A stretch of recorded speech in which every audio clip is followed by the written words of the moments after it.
Well, folks, it is 3:40 in the morning, and that is on a Wednesday. So once again, we're going to be talking about The Mandalorian, Episode 6, Guns for Hire, just aired on Disney+. Plus. If you have seen it, as it's been uploaded, wonderful. We're going to talk all about it right now. If you haven't seen it yet, come back later and watch this video. This was directed by Bryce Dallas Howard, who I think is one of the best directors Star Wars has had in a long, long time. I love the works that she did on Mandalorian Season 1 and 2, The Book of Boba Fett, and over here, once again, she continues to show that she is a fantastic director because this episode was a blast.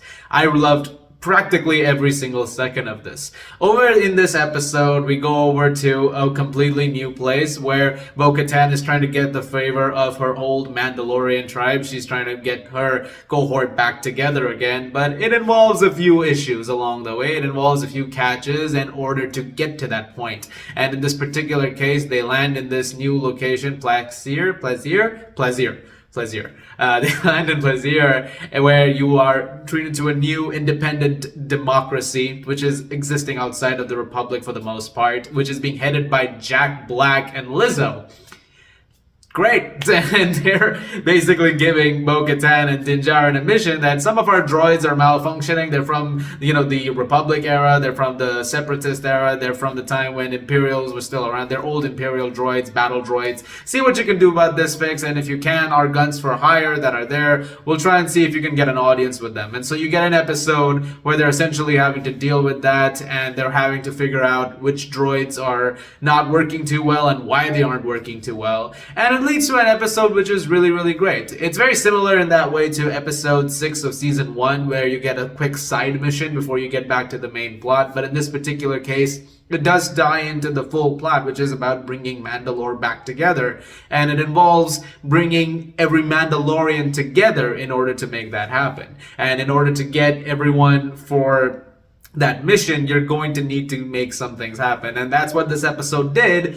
And it did so very, very effectively. Again, can't stress enough how good a job Bryce Dallas Howard did directing this episode. It's very well written as well. It's visually fantastic. There are some action sequences that are done very, very neatly and very swiftly. The momentum of this particular episode is fantastic. It never loses you for even a second. It's a great Clone Wars callback for the most part as well. There's a lot of stuff you see in here that harkens back to that. There's definitely a lot of little nuts and touches in there, which is going to definitely get a lot of people very, very happy about things. I'm not really sure if that's going to upset. If you're somebody who is like, oh, fan service in Star Wars, again, look, story-wise, if it works, it works. And in this particular case, for the story, it works really, really well, and so I had absolutely no issue with it. But I think the episode as a whole does a really, really good job of furthering certain things and also bringing certain character arcs together again. I was kind of wondering if that was going to come up regarding the Darksaber. I was wondering to myself, there is going to be a point where you're going to have to acknowledge that the Darksaber was lost for a moment. And it's sort of like I don't know if it's a direct comparison, but it's sort of like if you remember, there's the battle that happens in Harry Potter with the Elder Wand. There's a logic. It's like, oh, the wand actually belonged to this guy, but actually because this guy was defeated, it went to him. But now it's actually his. So there's a whole thing around it. So by technicality, I was like, Din did lose the Darksaber to the captor on Mandalore. And now that means he's been defeated, but then Bo-Katan defeated that captor. And so because of that, by proxy, Bo-Katan now has the Darksaber. So that character arc comes together. She gets control of her clan again. She's once again about to help them, get control of Mandalore, which is really exciting. I can't wait to see that effectively, unfold, and I'm excited to see that particular episode happen. But, of course, there's the other plot that's going to kick in, I'm assuming, in the next episode involving Moff Gideon. Thank you. Moff Gideon's escape. I feel like that's going to factor in too, because you're going to see some stuff happen in regards to that. And I thought this is really exciting. I'm very curious to see how things are going to progress. The whole villain, played by Christopher Lloyd, that was great. I thought that was really, really awesome. Christopher Lloyd in anything is really, really cool, but it was great seeing him in Star Wars.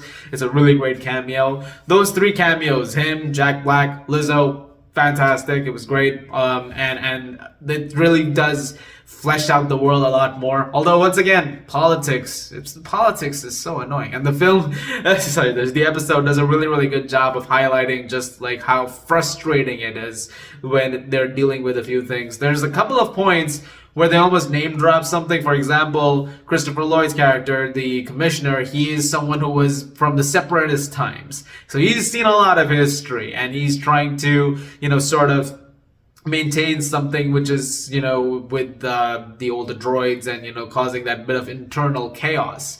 And at one point he's like, oh, I was under Count Dooku. And unfortunately, he was a great leader, was ahead of his time, but he was cut down by him. Before he can finish the sentence, Bo-Katan sort of tases him and then takes him out.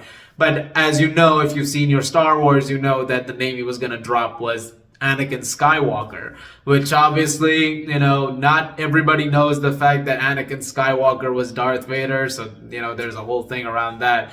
That would have been a very interesting piece of hypocrisy, but then again, who cares about Anakin Skywalker for between the Mandalorian characters? Doesn't matter. Anyway, really great episode. Looking forward to seeing episodes 7 and 8. Let me know what you guys thought of it in the comments down below. Did you enjoy this episode? What else are you looking forward to seeing in the next couple of episodes to come up? And I will cover those accordingly at 3:40 in the morning. As always, if you like this, guys, please just subscribe. Thank you very much, as always, for tuning in. And may the Force be with you.